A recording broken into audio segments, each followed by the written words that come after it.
यार अब 24 फरवरी से हमारा पेपर स्टार्ट है और बहुत से ऐसे छात्र हैं जिन्होंने पूरे साल कुछ नहीं पढ़ा। ठीक है, हिंदी का पेपर पहला पेपर होगा। कैसे तैयारी की जाए इस लास्ट 4 से 5 दिनों में, जिससे हम लोग हिंदी के जो 100 नंबर, आपको पता है 100 नंबर का पेपर होगा, तो ये हिंदी के 100 पे 100 नंबर आपके एकदम पक्के हो जाएंगे। ठीक है, तो आज के जो वीडियो है बहुत ज्यादा महत्वपूर्ण है, क्योंकि जिसने मान लो पूरे साल कुछ नहीं पढ़ा, पूरे साल भले कुछ ना पढ़ा, लेकिन आज का वीडियो अगर आप पूरा शुरू से लेकर लास्ट तक देख लेते हो, आपको सारी चीजें बताएंगे क्या क्या पढ़ना है, जिससे इन 4 से 5 दिनों में पढ़ के आप हिंदी के पेपर में 100 नंबर बहुत ही आसानी से ला सकते हो। ठीक है, एक चीज जान लो, कोई बड़ी बातें नहीं बताएंगे आपको कि यहाँ पे ये करना है वो करना है।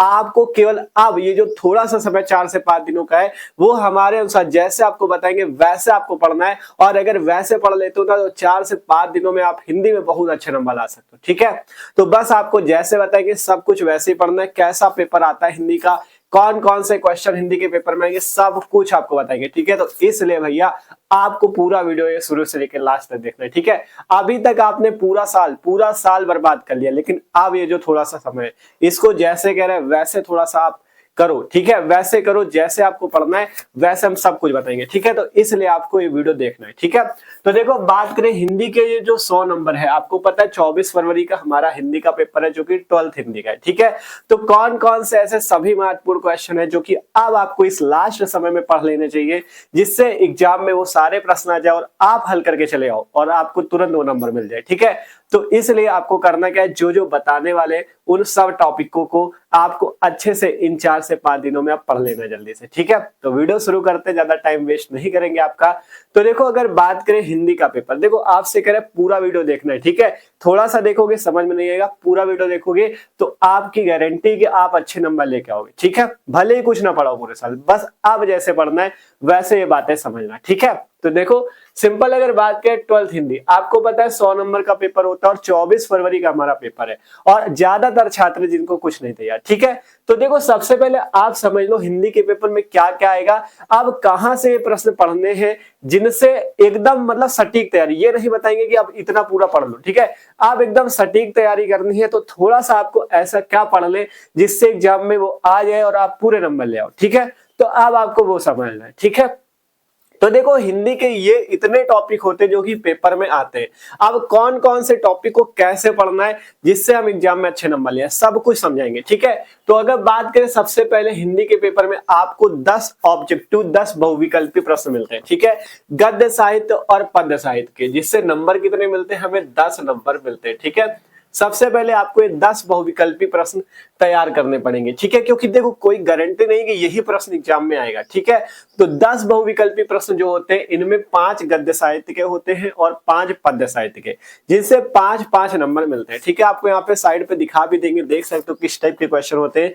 जैसे यहाँ पे पहले का नंबर क्वेश्चन देखोगे कि आचार्य रामचंद्र शुक्ल ने हिंदी साहित्य का प्रथम मौलिक उपन्यास निम्न में से किसको माना है। ठीक है, तो 4 ऑप्शन भी आपको दिए हैं, परीक्षा गुरु को, भाग्यवती को, चंद्रकांता संतति को, अनाम दास का पोथा को। तो यहाँ पे परीक्षा गुरु जो है, परीक्षा गुरु को हिंदी साहित्य का पहला मौलिक उपन्यास माना गया है, तो यहाँ पे पहला ऑप्शन सही हो जाएगा। पहला मौलिक उपन्यास कौन सा है, परीक्षा गुरु। ठीक है, तो सिंपल से पहला टिक हो जाएगा। तो इस टाइप से 10 क्वेश्चन आपके पेपर में पूछे जाते हैं, पहले के मतलब गद्य साहित्य के 5 और पद्य साहित्य के 5। अब देखो अब पूरे साल आपने कुछ नहीं पढ़ा, तो अब क्या वो शॉर्ट समय में 3-4 दिनों में पढ़ लिया जाए, जिससे ये 10 नंबर हमारे पक्के हो जाए। देखो अब हम आपसे कहेंगे, अब आपको कहीं नहीं जाना, करना क्या है समझ लो। अब आपके पास जो आपकी क्वेश्चन बैंक है, देखो क्वेश्चन बैंक 4 जगह ना भागो, एक जगह तगड़ी मेहनत कर लो जिससे वो 100 नंबर आपके हो जाए। ठीक है, 4 जगह आपको नहीं भागना। आपकी जो क्वेश्चन बैंक है उसमें आप देखोगे पिछले वर्षों के क्वेश्चन होते हैं। ठीक है, क्वेश्चन बैंक में क्या होते हैं, पिछले साल पूछे गए प्रश्न होते हैं, तो आपको वो पिछले साल में पूछे गए सभी प्रश्नों को देखना है।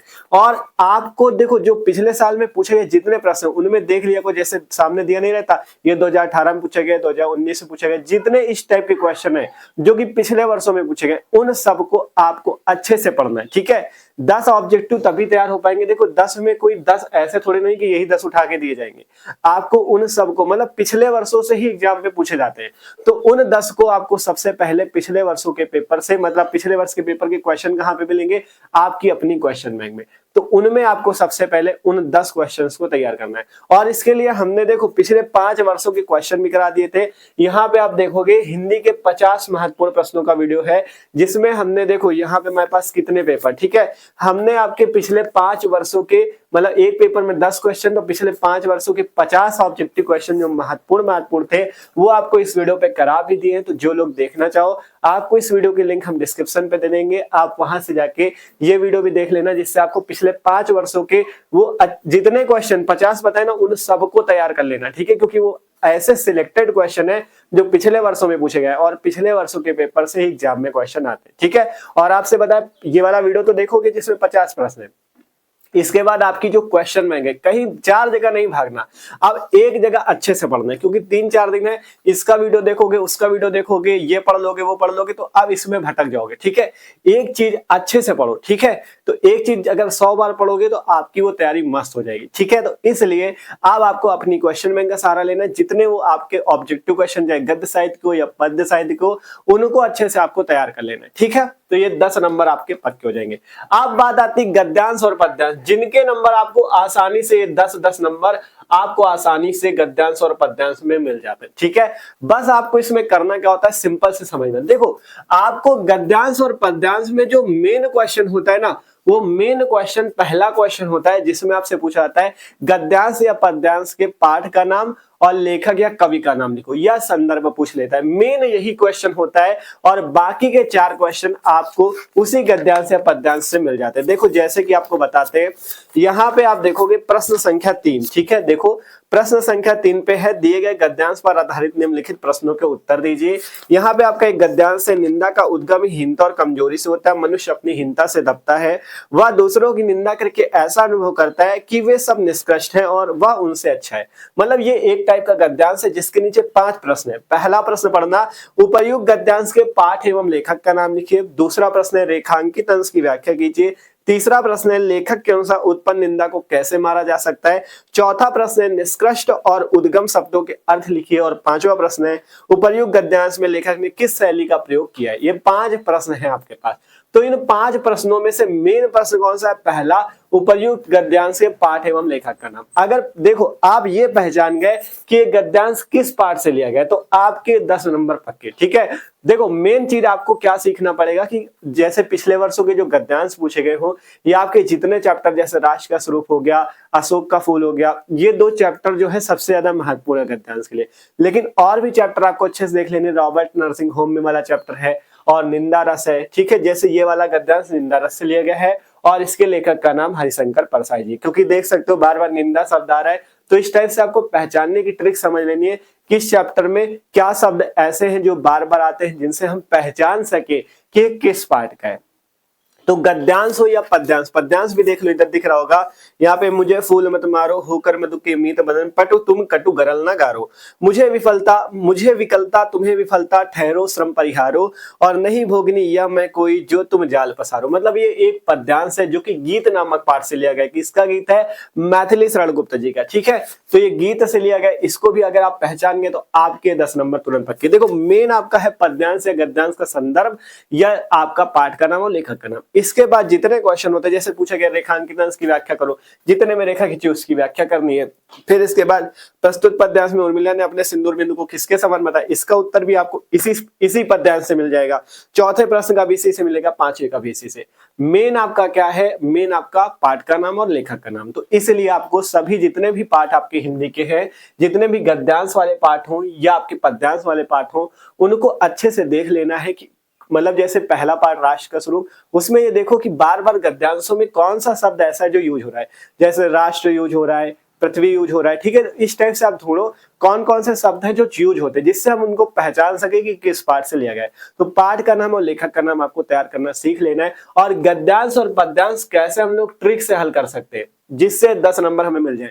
उसके लिए भी हमने वीडियो बना रखे, देख सकते हो। जितने मतलब एक वीडियो नहीं है, जितने पेपर में पूछे गए महत्वपूर्ण महत्वपूर्ण गद्यांश और पद्यांश है, उन सबके वीडियो हमने बना रखे हैं। आपको देख सकते हो कई सारे वीडियो की यहाँ पे फोटो भी दिखा देंगे, और इन सब की लिंक आपको डिस्क्रिप्शन में मिलेगी। प्लेलिस्ट की लिंक, वहां पे 12th हिंदी की प्लेलिस्ट, वहां पे जाओगे आपको सारे वीडियो मिल जाएंगे। हमने महत्वपूर्ण महत्वपूर्ण गद्यांश, महत्वपूर्ण महत्वपूर्ण पद्यांश सभी करा दिए। और आपसे कह रहे हैं आपका एकमात्र साथी, अब आपका लास्ट टाइम में आपका क्वेश्चन बैंक है, तो इसलिए क्वेश्चन बैंक से भी देखना। जो पिछले वर्षों में गद्यांश हो उनको आप रफ कॉपी पे हल करने का प्रयास करना, ठीक है।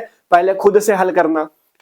और आप एक चीज और कर सकते हो, अब लास्ट टाइम में बोर्ड एग्जाम की कॉपी जो आपकी मॉडल कॉपी होती है, ठीक है, मॉडल कॉपी आ गई है ना आपकी मार्केट पे, तो उन कॉपी को ले लो। कॉपी पे हल करने का तरीका हमने सिखाया हुआ है। ये जो वीडियो बताया ना, इनमें हमने सीधा बोर्ड एग्जाम की कॉपी पे हल करके दिखाया। तो आप लोग भी कॉपी पे प्रैक्टिस भी कर लो, ठीक है। बोर्ड एग्जाम की कॉपी पे हल करके देखो, तो उसमें प्रैक्टिस करोगे तो उससे आपकी तैयारी और अच्छी हो जाएगी, ठीक है।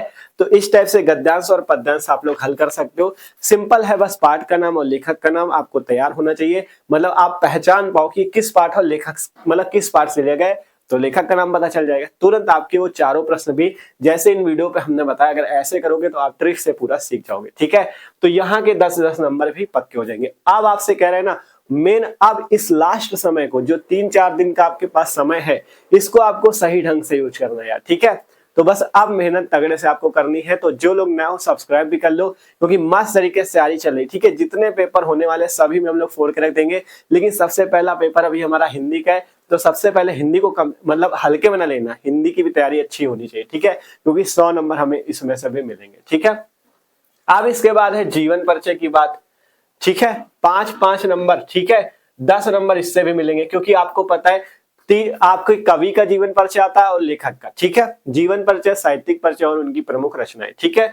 तो जीवन परिचय के लिए देखो, आपको पेपर में अगर बात करें तो यहाँ पे ये 5वां प्रश्न देखो, ठीक है। यहाँ पे पेपर में आपको देख रहा होगा साइड पे 5वें का क नंबर जो क्वेश्चन होता है, उसमें आपसे पूछा जाता है लेखक का जीवन परिचय, जिसमें देख सकते हो यहाँ पे 3 उदाहरण दिए गए, कन्हैयालाल मिश्र प्रभाकर का, हरिशंकर परसाई का, डॉक्टर एपीजे अब्दुल कलाम का। इन तीनों में से किसी एक का आपको करना होता है, क्योंकि देख सकते हो क्वेश्चन है निम्नलिखित में से किसी एक लेखक का साहित्यिक परिचय देते हुए उनकी प्रमुख रचनाओं का उल्लेख कीजिए, ठीक है। 5 नंबर आपको मिलेंगे। तो 5 नंबर ये जो मिलेंगे ना, तो 5 नंबर के लिए आपको इन तीनों में से किसी एक ही का पेपर में करना होगा। कैसे आप लोग बोर्ड एग्जाम की कॉपी पे ट्रिक से कर सकते हो, वो भी हमने पूरा बोर्ड एग्जाम कॉपी पे लिख के बताया, कैसे बना बना के लिखना है जिससे एग्जामिनर नंबर देगा, वो सब कुछ हमने बताया हुआ है, ठीक है। तो यहाँ पे आपको एक ही करना होता है, लेखक का कर लो, मतलब लेखक में 3 दिए, 3 में से एक करना है। इसी टाइप से 5वें के खा में 3 कवि के दिए, जयशंकर प्रसाद, सुमित्रानंदन पंत और अज्ञे जी का, इन तीनों में से भी एक करना है, ठीक है। कैसे करना है सब कुछ हमने सिखाया हुआ है, आपको बता रहे हैं, प्लेलिस्ट डिस्क्रिप्शन में है, वहां पे जितने महत्वपूर्ण महत्वपूर्ण टॉपिक हमने वहां पे करा रखे। तो जो लोग नहीं देखे हो आप लोग सब्सक्राइब कर लो, प्लेलिस्ट पे जाके देख सकते हो, ठीक है। ठीक है, तो सिंपल तरीके से अब आपको तैयारी उस टाइप से करनी है। तो इस टाइप से आपके जितने महत्वपूर्ण महत्वपूर्ण जीवन परिचय आपके, उनको आपको कम से कम, अगर गद्य के तैयार कर रहे हो तो गद्य के कम से कम 4 जीवन परिचय तैयार कर लो, और पद्य के भी कम से कम 4 तैयार कर लो, ठीक है। 4-4 अगर तैयार कर लेते हो तो आपको जीवन परिचय में कभी भी आप अटकोगे नहीं, आपके जीवन परिचय के नंबर पक्के हो जाएंगे, ठीक है। तो इस टाइप से आपको कम से कम 4-4 तैयार कर लेने, गद्यांश से भी पद्यांश से भी, ठीक है। तो जीवन परिचय का हो जाएगा। फिर इसके बाद बात आती कहानी, जो कि आपकी प्रश्न संख्या 6 पे पूछी जाती है, और कितने नंबर की होती है, 5 नंबर की, ठीक है। 5 नंबर आपको कहानी से मिलते हैं, जिसमें मेन जो कहानी वो बहादुर कहानी, पंचलाइट कहानी, लाठी कहानी, ठीक है। ये जो महत्वपूर्ण कहानी है, ठीक है। ध्रुव यात्रा हो गई, इनका आपको कहानी का उद्देश्य भी पूछ लिया जाता है और कहानी का सारांश भी पूछ लिया जाता है, ठीक है। तो इसके पहले हमने करा भी दिया पंचलाइट कहानी, जो मेन आपकी है, पंचलाइट कहानी का सारांश, पंचलाइट कहानी का उद्देश्य, बहादुर कहानी का सारांश, बहादुर कहानी का उद्देश्य, ठीक है। और आपको अपनी क्वेश्चन बैंक में भी मिल जाएगा, वहां पे भी आप जाके देख सकते हो। आप कहानी तैयार कर लेना, ठीक है। मेन आपकी पंचलाइट, बहादुर कहानी है, लाठी कहानी, ये 3 कहानी अच्छे से जरूर तैयार कर लेना, तो आपके 5 नंबर पक्के हो जाएंगे, ठीक है। तो इस टाइप से आपको सबसे पहले कहानी पे ध्यान देना है। अब इसके बाद बात आएगी खंड काव्य, ठीक है। खंड काव्य, खंड काव्य से कितने नंबर मिलते हैं देख सकते हो यहाँ पे। 7वां प्रश्न अगर देखोगे तो 5 नंबर का खंड काव्य आता है, ठीक है। 5 नंबर आपको खंड काव्य से मिलते हैं, ठीक है। खंड काव्य हर जिले के लिए अलग अलग होता है, ठीक है। जैसे यहाँ पे अगर हम बात करें, हमारा फतेहपुर जिला है, तो यहाँ पे आपका कौन सा है, यहाँ पे आपका रश्मि रथी खंड काव्य चलता है। ठीक है, तो सब जिलों का अलग अलग होता है। तो जिस जिले में आप हो अपने कॉलेज में आपको पता चल गया होगा कि कौन सा खंड काव्य पेपर में आपको पढ़ना है। ठीक है, तो इस टाइप से आपको खंड काव्य तैयार करना होगा। जैसे यहाँ पे देख सकते हो कि स्वपठित खंड काव्य, स्वपठित मतलब जो आपके स्कूल में पढ़ाया गया उस खंड काव्य के आधार पे किसी एक खंड के एक प्रश्न का उत्तर दीजिए। ठीक है, जैसे अगर हम लोग रश्मि रथी हमारे यहाँ पढ़ाया जाता है, तो अगर तीसरा यहाँ पे देखे रश्मि रथी खंड काव्य के आधार पे कर्ण का चित्रण मतलब चारित्रिक विशेषताओं पर प्रकाश डालिए, अथवा रश्मि रथी के तृतीय सर्ग के आधार पर कृष्ण और कर्ण के वार्तालाप का सारांश लिखिए। मतलब एक ही प्रश्न आपको इनमें से करना है, चाहे आप जो सा कर सकते हो। अगर रश्मि रथी आपके यहाँ चलता है तो रश्मि रथी खंड काव्य में जो अथवा बीच में लगाए, मतलब पहले या तो कर्ण का चारित्रिक विशेषताएं लिख दो, या तो तृतीय सर्ग के आधार पर कृष्ण और कर्ण का वार्तालाप का सारांश लिख दो। ये आपको करना है। ठीक है, तो जो खंड काव्य हर जगह अलग चलता है, किसी जगह किसी जिले पे रश्मि रथी है, किसी पे वो आपका आलोक पर्व है और आपका साकेत है। ठीक है, सब जगह का अलग अलग है। यहाँ पे श्रवण कुमार है। ठीक है, तो हर जगह का अलग अलग है। सत्य की जीत हो गया, जहां का आपका चलता है वो आप अच्छे से तैयार कर सकते हो, आपकी क्वेश्चन बैंक पे सारे होते हैं। ठीक है, इसके बाद बात करें, देखो इतने से आपके कितने नंबर पक्के हो जाएंगे, 10 20 30 और 35 5 40, 40 नंबर आपके यहाँ से। ठीक है, 40 नंबर आपके यहाँ से पक्के होते हैं केवल इतने से। बहुविकल्पी प्रश्न, गद्यांश, पद्यांश, जीवन परिचय, कहानी और खंड काव्य से। ठीक है, इसके बाद इनको आपको कैसे तैयार करना है। ठीक है, इनको आपको कैसे तैयार करना है ये समझो, ये इधर वाले टॉपिक। ठीक है, ये भी बहुत महत्वपूर्ण है। इधर के तो सब लोग तैयार कर लेते हो, इधर वालों को यार छोड़ देते हो, ऐसा क्यों? क्योंकि ये भी तो नंबर दिलाएंगे। इतने से केवल 40 मिलेंगे और इतने से केवल 60, मतलब इधर से ज्यादा मिलने वाले, तो इनमें भी आपको अच्छे से ध्यान देना है। ठीक है, तो आप बात करें, सबसे पहले आएगा संस्कृत गद्यांश जो कि 7 नंबर का होगा, संस्कृत श्लोक होगा जो कि 7 नंबर का होगा। ठीक है, संस्कृत गद्यांश और संस्कृत श्लोकों में बहुत लोगों को दिक्कत भी होती है, लेकिन आपको दिक्कत नहीं लेनी। देखो अगर बात करें श्लोक वाला चैप्टर, तो श्लोक के लिए तो आपका मेन चैप्टर है सुभाषित रत्नानी वाला। ठीक है,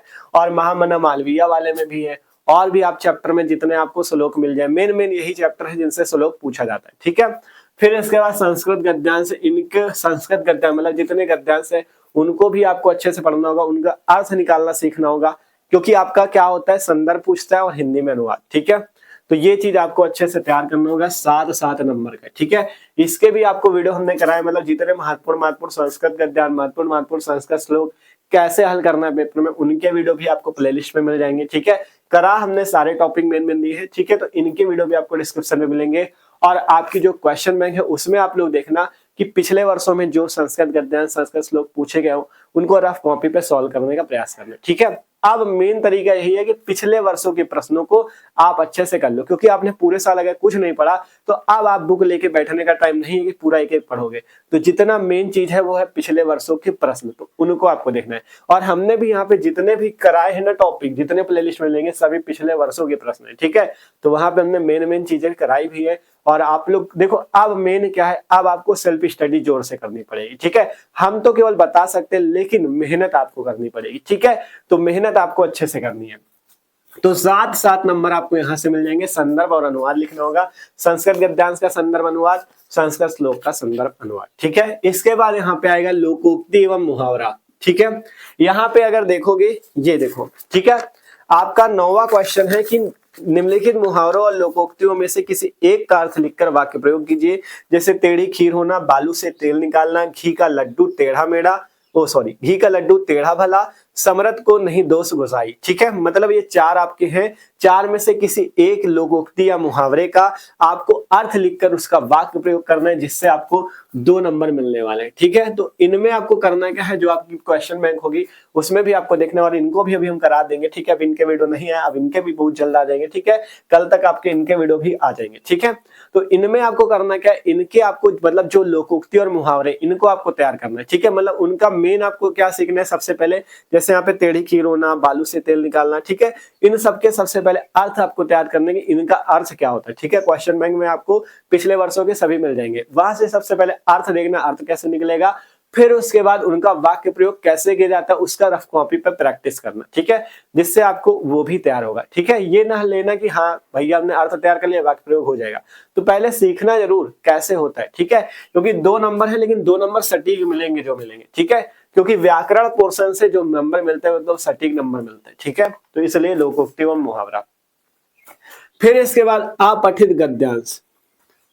अपठित गद्यांश में क्या होता है, 5 नंबर का होता है, ठीक है। अपठित का मतलब जो आपने ना पढ़ा हो, ठीक है, तो यहाँ पे बिना पढ़ा वाला आएगा। अपठित गद्यांश में कुछ नहीं होता, आपको एक गद्यांश दे दिया जाएगा, उसके नीचे 3 प्रश्न होते हैं, इन 3 प्रश्नों के उत्तर आपको इसी गद्यांश से ढूंढ के अपने शब्दों में बना बना के लिखने, ये आपके 5 नंबर तुरंत आपको मिल जाएंगे, ठीक है। इसको कुछ हल मतलब इसको बहुत ज्यादा वो न लेना, अपठित गद्यांश में आपको मतलब जितने 3 प्रश्न होंगे उन तीनों प्रश्नों के उत्तर आपको उसी गद्यांश में मिलेंगे, ठीक है। तो यहाँ पे देख सकते हो ये वाला पहला गद्यांश जैसे था, वैज्ञानिकों का मानना है कि पृथ्वी पर सर्वप्रथम अस्तित्व में आने वाले एक कोशिकीय जीव अमीबा एवं पैरामीशियम के जन्म के पीछे मीथेन ही कारक रही, ठीक है। तो इसी टाइप से यहाँ पे देखो तीसरा प्रश्न अगर देखोगे, तीसरा प्रश्न इसी गद्यांश का देखना कि पृथ्वी पर सर्वप्रथम अस्तित्व में आने वाले जीव कौन कौन है, तो इसका भी आपको यहीं पर से देखो कहा गया ना, वैज्ञानिकों का मानना है कि पृथ्वी पर अस्तित्व में आने वाले एक कोशिकीय जीव कौन कौन से, अमीबा एवं पैरामीशियम, ठीक है। पैरामीशियम ये 2 आपके जीव हैं जिनके जन्म के पीछे मीथेन ही कारक रही है, ठीक है। तो ये उत्तर देखा आपने यहीं से मिला, तो इसी टाइप से जितने प्रश्न हैं उनके उत्तर आपको इसी गद्यांश से मिलेंगे। 2 गद्यांश पेपर में पूछे जाते हैं जिनमें से किसी एक गद्यांश को हल करना होता है, क्योंकि बीच में अथवा लगा होता है। तो 5 नंबर जो आपके तुरंत पक्के हो जाएंगे। अपठित गद्यांश में कोई गारंटी नहीं पेपर में कौन सा दे दे, क्योंकि अपठित होगा जो आपने नहीं पढ़ा होगा, तो उसमें टेंशन न लेना, केवल गद्यांश को अच्छे से पढ़ लेना अच्छे से, और जो 3 प्रश्न है उनके उत्तर उसी से ढूंढ के लिख देना, ठीक है। इस टाइप से हो जाएगा। फिर है युग्मों का सही अर्थ वाला प्रश्न, इससे आपको 2 नंबर मिलने वाले। युग्मों का सही अर्थ मतलब जैसे यहाँ पे अगर देखोगे आपको 11 नंबर क्वेश्चन है, निम्नलिखित शब्द युग्मों का सही अर्थ चयन करके लिखिए। जैसे है पहला अग और अघ, ठीक है, अग और अघ, यहाँ पे आपको इनको तैयार करना है। सब देखो एक ही जैसे लग रहा है अग और अघ, लेकिन इनके अर्थ अलग अलग है। अग का अर्थ होता है यहाँ पे 12 नंबर ऑप्शन सही है, अग का होता है अचल और अघ का होता है पाप, ठीक है। तो दोनों के जो अर्थ है वो अलग अलग है, ठीक है। यहाँ पे आपको देखो बहुत सारे ऑप्शन दिए थे, आगे और पीछे, अचल और पाप, नया और पुराना, आना और पुण्य, लेकिन अचल और पाप है इसका, ठीक है। तो अग का होता है अचल और अघ का होता है पाप, तो ये आपको तैयार करने पड़ेंगे जो पिछले वर्षों में पूछे गए, क्वेश्चन बैंक से ही आपको मिल जाएंगे। फिर देख सकते हो दूसरा है पयोद और पयोधी।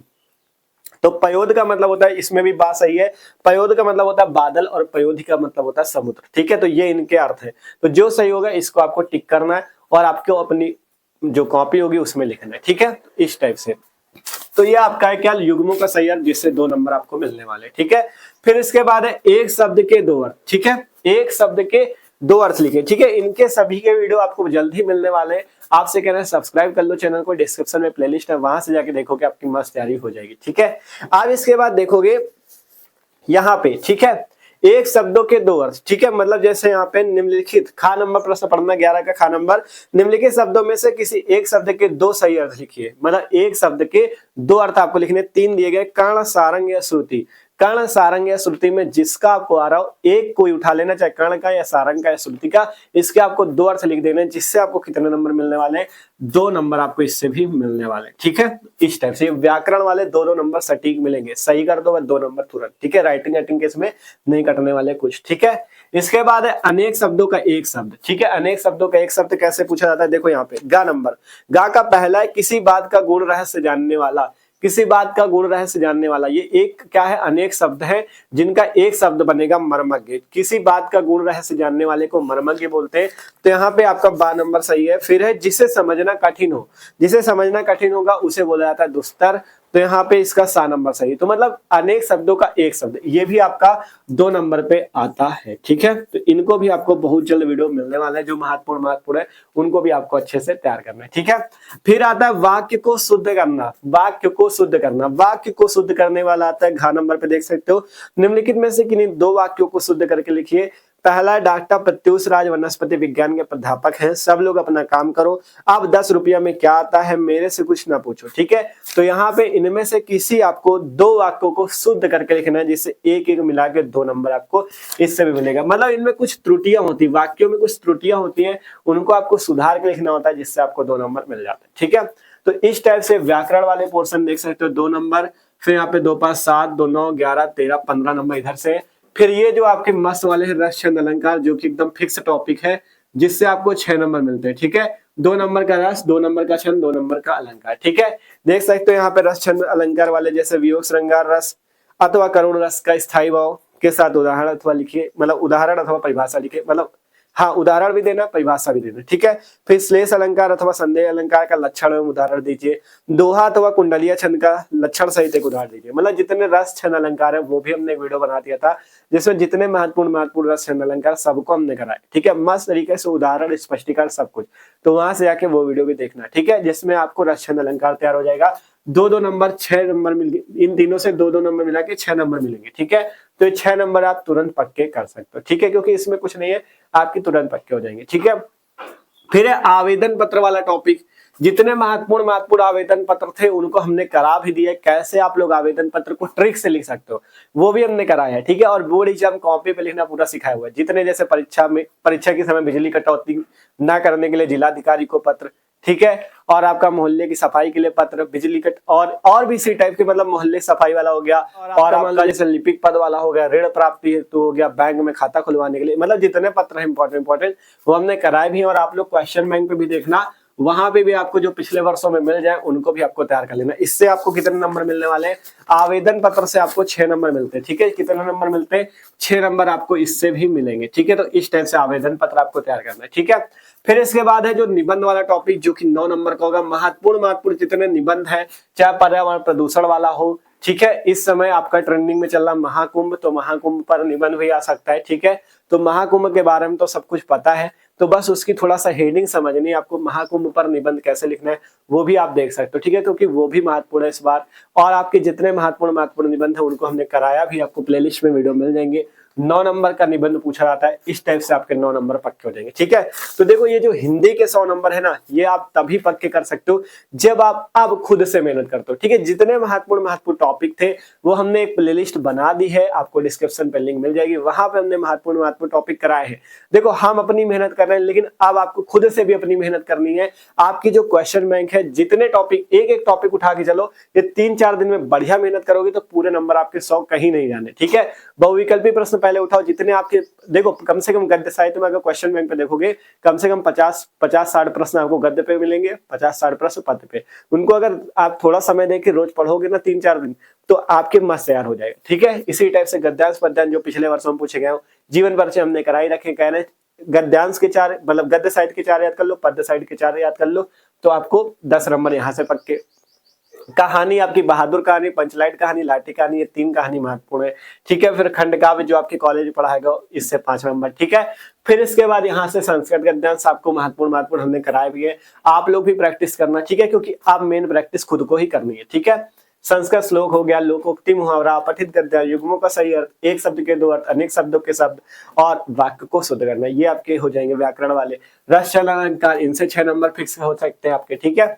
आवेदन पत्र है 6 नंबर का, निबंध 9 नंबर का। तो इस टाइप से आप अगर खुद से मेहनत करते हो तो आपकी मस्त तैयारी हो जाएगी। और अगला वीडियो जो आएगा इसके बाद वाला, ठीक है, वो वीडियो आएगा जिसमें हम पूरा पेपर हल कराएंगे, कैसे आपको पेपर को हल करना है, कैसे क्या करना है, कैसे आपकी तैयारी होगी, सब कुछ आपको वहां पे भी बताएंगे, ठीक है। तो बस आपसे यही कहना चाहते हैं, अब आपको खुद से अपनी तरफ से मेहनत करनी पड़ेगी यार, क्योंकि पूरे साल आपने कुछ नहीं पढ़ा है अगर, तो बस इन अगर 2-3-4 दिन जो भी आपके पास बचे, एक दिन बचा है, बस अगर उतने में भी बढ़िया मेहनत कर देते हो, अपनी क्वेश्चन बैंक को ही अपना साथी मान लो, अब उससे मस्त तैयारी करो। और जितने टॉपिक हम महत्वपूर्ण करा रहे हैं उनको भी पढ़ते चलो, क्योंकि वो जितने टॉपिक हम करा रहे हैं ना वो पिछले वर्षों में पूछे गए, तो उनको तैयार करोगे तो मस्त तैयारी आपकी हो जाएगी, ठीक है। तो आशा करते हैं वीडियो अच्छा लगा होगा, तो वीडियो अच्छा लगा हो तो लाइक कर लेना, और जो लोग चैनल पे नए हो सब्सक्राइब कर लो, क्योंकि मस्त तरीके से अब तैयारी चल रही है, ठीक है। तो मिलता है अगले वीडियो पे। डिस्क्रिप्शन में प्लेलिस्ट जरूर चेक करना, वहां पे हमने मस्त तरीके से सारे टॉपिक पढ़ाए हुए, ठीक है। तो मिलते हैं अगले वीडियो पे।